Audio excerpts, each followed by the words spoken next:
Qanaqasiga? Unda buncha pullar senga qayoqdan keldi?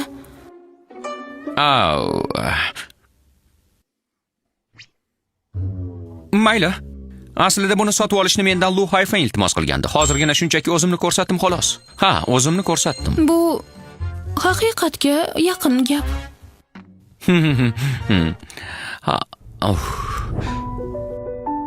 Siyuy oilasi xonadoni. Vanyuany, yaramas. Necha yillik munosabatimiz. Endi puling ko'payganda meni shafqatsizlarcha tashlab ketdingmi?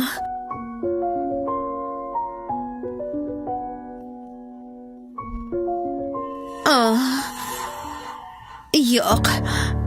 Vanyuany meni qattiq sevadi. Uning qalbida menga bo'lgan hislar hali so'nmagan. 1-2 kun o'tsa, albatta oldimga keladi. U qanaqasiga birdaniga bunchalar boyib ketdi ekan, ha? Kanalimizga ma'lum bo'lishicha, 3 kun oldin bir erkak bankni to'nab ketgan. Millionlab naqd pul va oltin yombilari o'g'irlangan. Hozirda qochib yuribdi. Bu odam nahotki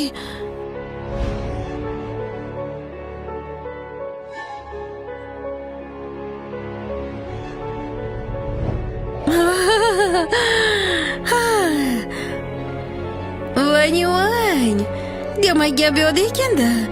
Hammasini tushundim.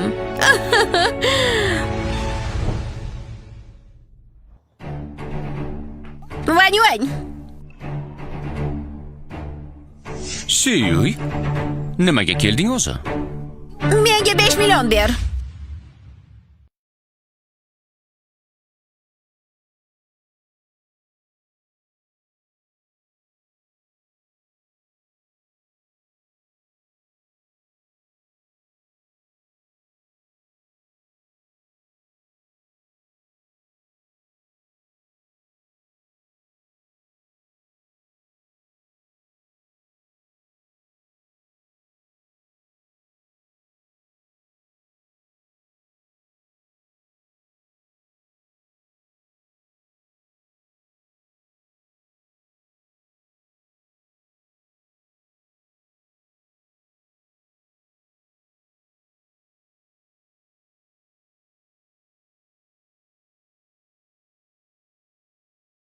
Menga 5 million ber.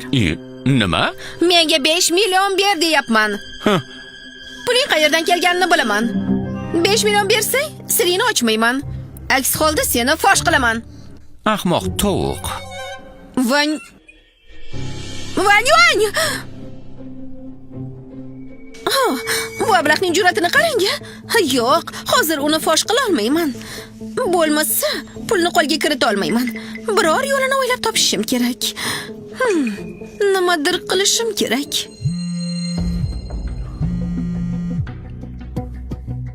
Alo? Kichik janob Van, bir muhim masalada qaror qabul qilishingiz kerak. Kichik janob Van, Janyue mehmonxonasi qurib bitkazildi. Ayni damda bu janubi-g'arbiy mintaqadagi eng oliy toifali mehmonxona hisoblanadi. Uni boshqarishni kimga topshirmoqchisiz? Sen eplay olmaysanmi? Menmi? Ha! Esimga tushdi. Opam aytgandi, bir oila qo'lida haddan tashqari ko'p resurs to'planib qolmasligi kerak. O'zaro nazorat bo'lishi kerak. To'g'ri. Opangiz bergan narsalarning o'ziyoq meni shahardagi eng qudratli odamga aylantirdi. Janyue mehmonxonasini boshqarishga hozirda 4 ta oila da'vogarlik qilyapti. Mana ularning ma'lumotlari.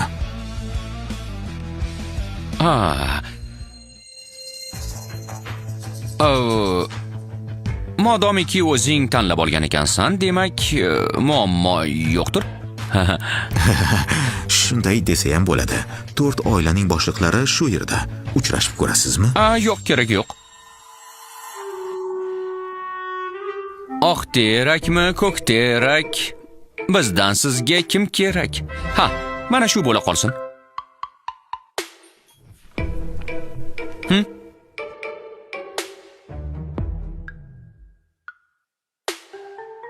Li.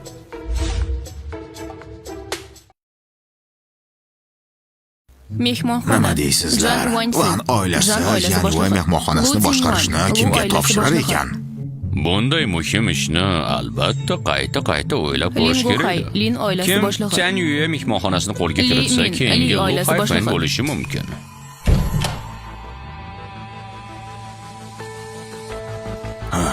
Aftidan janoblar mening o'rnimni egallashga juda oshiqayotganga o'xshaysizlar. Janob Lu, bu nima deganingiz? Bu imkoniyat qaysi birimizga nasib qilishidan qat'iy nazar biz Van oilasiga yanada sadoqat bilan xizmat qilishda davom etamiz. Bu gapingiz ma'qul. Janob Lu, Van oilasi kimni tanladi? Nahotki Lu oilasini. Nima? Rahmat janob Lu. Menga nega rahmat aytasiz? Kichik janobga rahmat aytishingiz kerak. Ha, kichik janobga katta rahmat. Janob Lu, kichik janob nega Li oilasini tanladi? Boshliq Jan, meni oilamni mensamayapsizmi yoki kichik janobning qaroriga shubha qilyapsizmi? Yo'q, unday demoqchi emasdim. Kichik janobning tanlovida bir hikmat borligi aniq. Boringlar, ochilish marosimiga tayyorgarlik ko'ringlar. Kichik janob u yerda bo'ladi. Xo'p bo'ladi.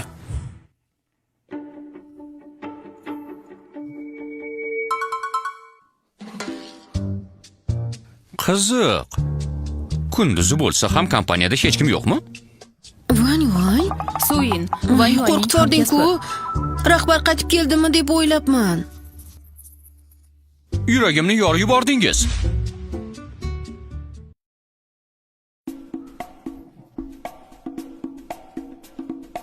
Jentao, Van Yuanning hamkasbi. Sizlar nima qilyapsiz?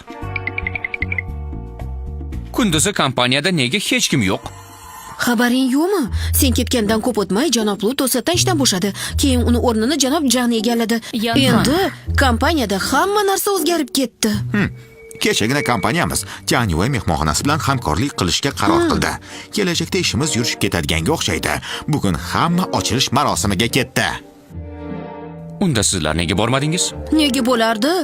Bizni chetlatishdi-da. Ishxonada qolib ishlashimizni buyurishdi. Biz esa ishlamaymiz. Aytgancha narsalaringni yig'ib qo'ygandim. Ha, rahmat. Yana 2 kun oldin janob Jan va kadrlar bo'limi boshlig'ini to'poslaganingiz juda zo'r bo'ldi-da. Rahmat, katta rahmat. Bu narsalar men uchun juda ham muhim. Sizlardan bir narsa so'ramoqchiman.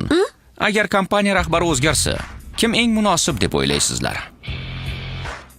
Albatta Jao akada. Jao aka ham qobiliyatli, ham bizga yaxshi munosabatda bo'lgan. To'g'ri. Jao aka haqiqatan ham nomzodlikka arziydi. Ha, aytgancha. Sizlar Tian Yue mehmonxonasiga borishni xohlaysizlarmi? Nima? Tian Yuega? Tian Yue mehmonxonasi. Van aka, rostdan ham bizni olib kira olasizmi? Eshitishimcha, bugun taklifnomasi borlar kirar ekan. Albatta olib kiraman. Bu narsalarimni yig'ishtirib qo'yganing uchun minnatdorchilik bo'lsin. Qo'ysangchi, agar hozir janob Chan va boshqalarga duch kelib qolsak, holimizga voy. Ha. Sonin, ofisda ishla demaganmidim? Nega kelding?